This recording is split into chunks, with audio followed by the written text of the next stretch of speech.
Pennsylvanians have less than 2 hours now to make it to the polls. The Commonwealth not just operating thousands of voting precincts, but also counting thousands of mail-in ballots. And tonight, our state capitol correspondent Kara Jeffers is in Philadelphia at the warehouse, where Pennsylvania's largest city is processing all of the mail-in ballots. Kara, good evening.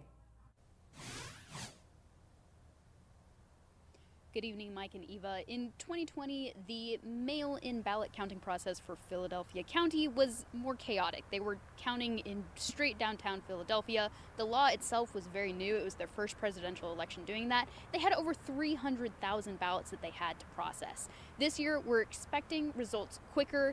And I can tell you from looking inside the building behind me, they're running a tighter ship. They only have around 200,000 ballots that were requested, and as of this morning, around 185,000 were returned. Now, this is a tedious process. It takes time. I was able to watch this morning as they swore in over 100 election workers to start the processing of the ballots. They examine the ballot if it has the signature, the date, if the ballot itself is in a secrecy envelope. Then they have to take the ballot out of the envelope, flatten it out, and make sure that it can be counted. Now, we're going to be paying attention to Philadelphia County, one of the biggest ones in Pennsylvania, critical swing state.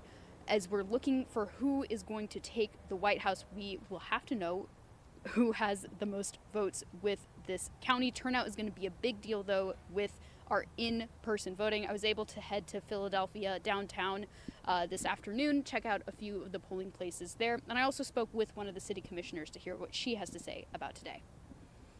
So I'm just anxious to get through it. I'm so appreciative of all our poll workers that are out there today in all our polling places. We have 1,703 in-person divisions here in Philadelphia that are powered by our neighbors and our friends, and we could not get through in-person election day without them. So they're in my thoughts today. I'm very grateful for them.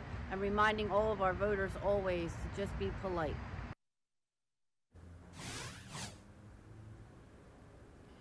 Now, when we're looking at voter turnout in America, it's usually around 66% of the eligible population. In Pennsylvania, we do have 100,000 more registered voters than we did in 2020. The question is, will they actually come out and vote? In Philadelphia, I'm Kara Jeffers, bringing you the latest on election results for the White House and Senate and even state races. Back to you.